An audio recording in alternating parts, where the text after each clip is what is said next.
और ये इस समय हो रहा है।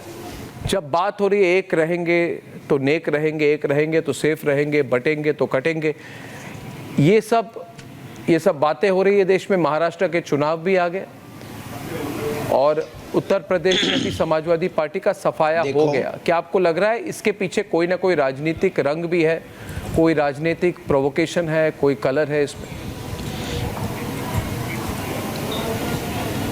भैया, हम कभी भी किसी राजनीति पर तो कोई ऐसा बयान नहीं देते हैं, किसी भी प्रकार से हम पॉलिटिक्स पर बोलते नहीं, हमारा रास्ता अलग है। पर जो हम कार्य कर रहे हैं उसका उद्देश्य ही यही है कि इस देश से दंगे बचें, हिंदू एक हो, भेदभाव छुआछूत से ऊपर उठे, इसलिए हम सड़कों पर निकले। हमारा उद्देश्य ही यही है कि इस देश में हिंदू मुसलमान ना हो। तो आप जब आज पदयात्रा कर रहे थे, इस पर एक सवाल है मेरा। हमने विजुअल में देखा कि संजय दत्त जी आपके साथ थे। विजुअल चलाइए प्रोड्यूसर्स। हमने देखा कि संजय दत्त जी आपके साथ वहाँ पे हाथ में हाथ मिलाकर चला रहे हैं। मैं सीधा सवाल हमेशा करता हूँ बाबा बागेश्वर जी, ये संजय दत्त जो आपके साथ जा रहे हैं, ये 1993 मुंबई ब्लास्ट जिसमें दाऊद इब्राहिम का हाथ था, इन पे आरोप है कि अबू सलेम से इन्होंने AK-47 लेकर, एमुनिशन लेकर, एक तरह से दंगों में उनका भी रोल था। हाँ, और अभी अचानक ये सब बोल रहे हैं कि हम भोलेनाथ के भक्त हैं। तो क्योंकि सब लोग एक लाइन में बात करना चाहते, यही बॉलीवुड वाले तो इन्होंने हिंदू धर्म के खिलाफ इतना कुछ किया। हर बार कोई भी वहाँ पे हिंदू संत साधु को हमेशा जिस तरह से दिखाया गया बॉलीवुड में, आपको पता ही है। तो मुझे लग रहा था, मुझे थोड़ा सा अजीब लगा कि संजय दत्त अचानक भोलेनाथ बाबा के वहाँ पे भक्त होके कैसे चले गए। उनका बागेश्वर धाम के प्रति अपार स्नेह है। वो एक बार पूर्व में भी आ चुके हैं और परिवार की तरह वो रहते हैं।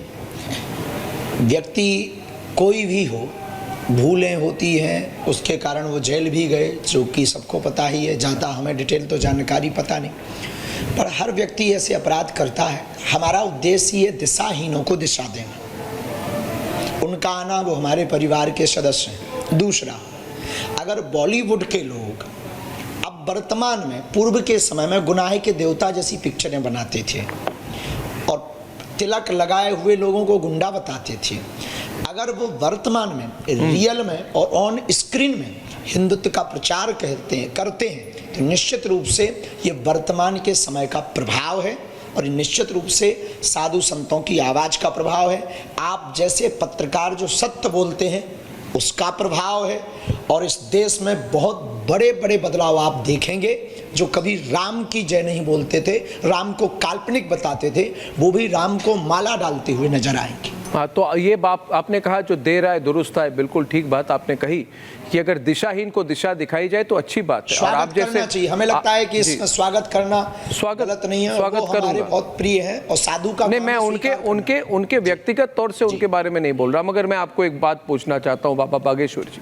जब पूरी देश की मीडिया, पूरी देश के जितने संस्थान चुप थे जब पालघर के साधु संतों को मारा गया, तो ये सारे लोग चुप रहे, महाराष्ट्र में थे। क्या मैं गलत कह रहा हूं कि कल अगर महाराष्ट्र के चुनाव अलग तरीके से आ जाते, उद्धव ठाकरे बैठे रहते, चुप रहते, और जो हनुमान चालीसा जो पढ़ते हैं, मातोश्री के बाहर जो सांसद थी उनकी गिरफ्तारी हो गई, तो उस माहौल में जब पालघर के साधुओं को निर्मम तरीके से मारा गया तो सारे लोग चुप थे। आज सारे लोग अपनी दिशा बदल रहे हैं, तो क्या इनको फेस वैल्यू में लिया जा सकता है? आप कह रहे ठीक है, वो जिस तरह पूरा मतलब जो कहते हैं ना अंग्रेजी में ब्लोइंग विद द विंड चल रहा है, हवा एक तरफ चल रही, वो भी उसी तरफ चल रहा है, मगर क्या इन सब चीज़ों को फैक्चुअली लिया जा सकता है, एट फेस वैल्यू लिया जा सकता है? इस पर आपका क्या टेक है? बिल्कुल, इसमें दो प्रकार के लोग होते हैं। दो प्रकार के लोग होते हैं। एक वो होते हैं जो समय के साथ बदलते हैं, धारा के साथ बहते हैं। एक वो होते हैं जो बोलना तो चाहते हैं पर मजबूरी होती है, वो बोल नहीं पाते। हाँ, तो इस दो प्रकार के लोगों में बहुत से लोग डिवाइडेड हैं। निश्चित रूप से धारा अभी सनातन की चल रही है, तो सब बोलेंगे, सब राष्ट्रवादी बनेंगे, हिंदुत्ववादी बनेंगे, सनातनवादी बनेंगे, पर हम इनका ऐसा ब्रेन वॉश चाहते हैं कि अब ये कभी बदले ना, ऐसा देश में माहौल हो। इसीलिए हम हिंदू एकता करना चाहते हैं, ताकि ये कल के दिन अपना अभिनय ना बदल दें, कल के दिन अपना गिरगिट जैसा रंग ना बदल दें। और इनके पर्सनल विषय में हम संजय दत्त जी के बारे में बहुत जितना हमने जाना उतना कह सकते हैं कि ये हमारे बहुत प्रिय हैं, भाई हैं, सनातन के प्रति और महादेव के प्रति आस्था और निष्ठा है, ये कर्मकांड आदि में कर। बाकी सबके बारे में भी ये कह सकते हैं कि अगर वो आएँ तो भगवान राम ने विभीषण को स्वीकार किया था, हम भी स्वीकार कर सकते हैं। हम तो इस देश के कन्वर्टेड मुसलमानों को भी बुला रहे हैं आपके चैनल के माध्यम से। तो एक और सवाल है कि ये सनातन धर्म तो हमारा हज़ारों साल से है, सदियों से है, और ये हमारे देश में मैंने देखा कि पिछले कई दिनों में जो फ्रस्ट्रेटेड लोग हैं वो कह रहे हैं सनातन को मिटाने की कोशिश होनी चाहिए, सनातन को मिटाने की कोशिश करिए। हर बार जिसने कोशिश की उन्होंने मुंह की खाई, और अभी भी दिख रहा है, जैसे आपने देखा राजनीतिक नतीजे एक होते हैं और सामाजिक तौर से जिस तरह से हवा बदली है। तो अभी आप ये लीड कर रहे हैं, सनातन बोर्ड के मांग को लीड कर रहे हैं, तो क्या ये सनातन बोर्ड बन सकता है कि सिर्फ ये वक्फ बोर्ड को काउंटर करने के लिए इसकी बात चल रही है? क्या वास्तविक तौर से भारत में सनातन बोर्ड बन सकता है, या फिर सिर्फ वक्फ बोर्ड को काउंटर करने का एक तरीका है ये? श्री गणेश जो हुआ, फर्स्ट शुरुआत हुई वो वक्फ बोर्ड के काउंटर के लिए, क्योंकि उन्होंने जब साउंड रख करके अपने मुसलमान भाइयों को जगाया, वोट करो, वक्फ बोर्ड को बचा लो, मस्जिदों की रक्षा कर लो, युवाओं जग जाओ, तब हमें लगा कि ये ठीक नहीं है, बहुत गलत है, दंगे की बात नहीं करना चाहिए, कानून का तो कम से कम सम्मान करना चाहिए, सुप्रीम कोर्ट का सम्मान करना चाहिए, एक देश में एक कोर्ट होनी चाहिए, एक संविधान है, एक कोर्ट होनी चाहिए। तो श्री गणेश जो हुआ था वो काउंटर के लिए, पर प्रैक्टिकल बात अगर आप पूछें, पर वर्तमान में अगर वक्फ बोर्ड के अधिकार अगर नहीं हटते हैं तो फिर निश्चित रूप से सनातन बोर्ड बनेगा। और इसके लिए भारत के साधु संतों ने कमर कस ली है, हिंदुओं ने कमर कस ली। हम लीड नहीं कर रहे, हम आपको हम बहुत विनम्रतापूर्वक निवेदन करें, हम सिर्फ एक सनातन के सिपाही हैं।